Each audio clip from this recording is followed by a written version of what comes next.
This update is 8 gigabytes in size. But the strange thing is that when you open it, you won't find 8 gigabytes worth of features. And that's exactly what makes iOS 26.6 Beta 1 a little confusing.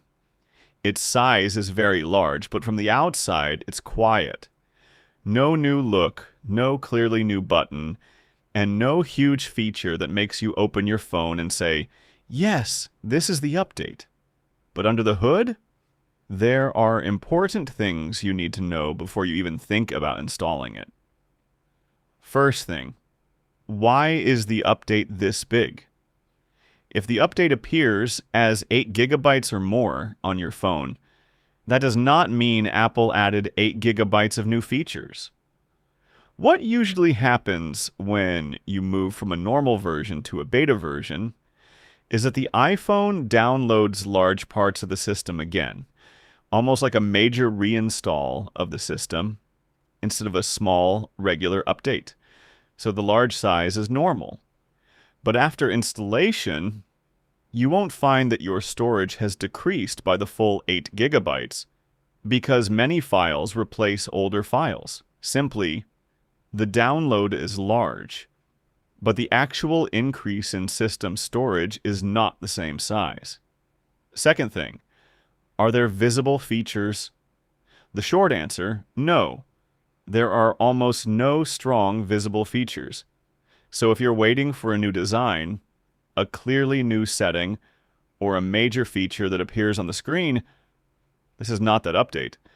iOS 26.6 Beta 1 clearly looks more focused on fixes, connectivity, security, and internal preparations before the next stage.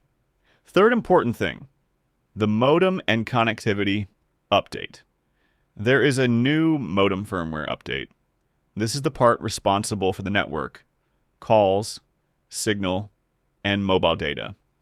Does this mean the network will improve for everyone? No, we cannot say that with confidence.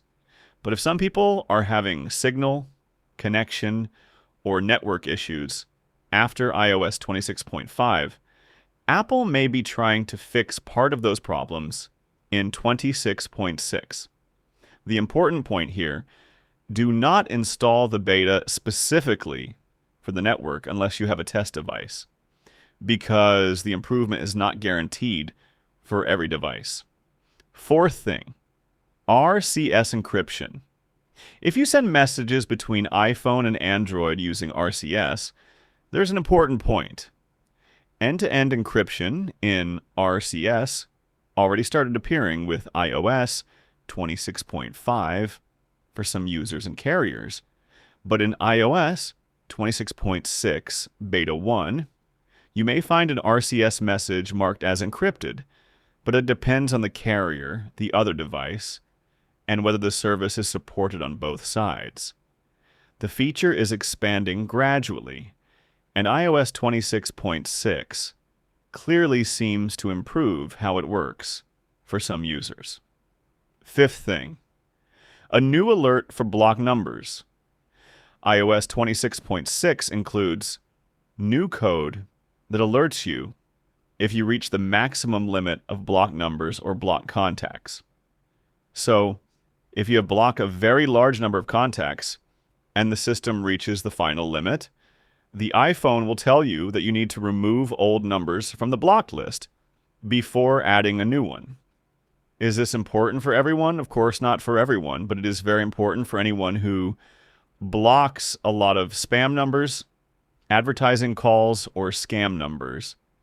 And the idea here is that Apple is not only adding blocking, it is also trying to make the system explain why blocking may stop at a certain limit instead of leaving you confused.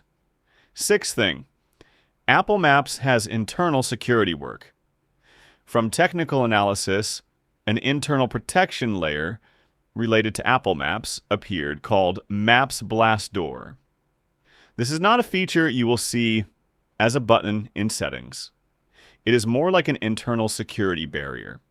Its idea is to handle the data that reaches the Maps app more carefully especially because Maps deals with places, search results, links, and external data. So this is an under-the-hood security feature. The average viewer will not see it, but its presence is important because it strengthens system protection from the inside. Seventh thing, are there bugs? There is some stutter or slight lag after installation, and the device heated up a little. This is normal after a major update because the iPhone does indexing and processing in the background, so do not judge the battery or performance immediately after the update. Wait 2 or 3 days. If the battery is bad on the first day, that is not final proof that the update is bad. And if the device heats up after installation, that is temporarily normal in beta versions. But there is an important point. Some old issues are still not fixed, such as the respring problem in some cases with widgets, and the wallpaper issue still needs confirmation from more tests. In the end, should you install iOS 26.6 Beta 1? If this is your main phone, my advice is no, especially if you're waiting for iOS 26.5.1 or any nearby stable release. Because if you enter the beta and want to go back, you will most likely need a computer, and going back is not always easy, and may cause data loss if you do not have a proper backup. But if you have another device for testing, or you understand the risks of beta versions, you can try it. And before you leave, write in the comments, how many gigabytes did the update show for you? 8, 9, or more? And if you installed iOS 26.6 Beta 1, tell us honestly, did you notice any difference in the network, battery, or RCS?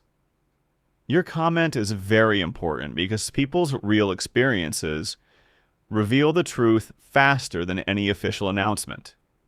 And if this video saved you from installing a beta, you might regret, hit like, and subscribe to the channel. Because any real change that appears in iOS 26.6 or iOS 27, I will explain it to you simply and without exaggeration.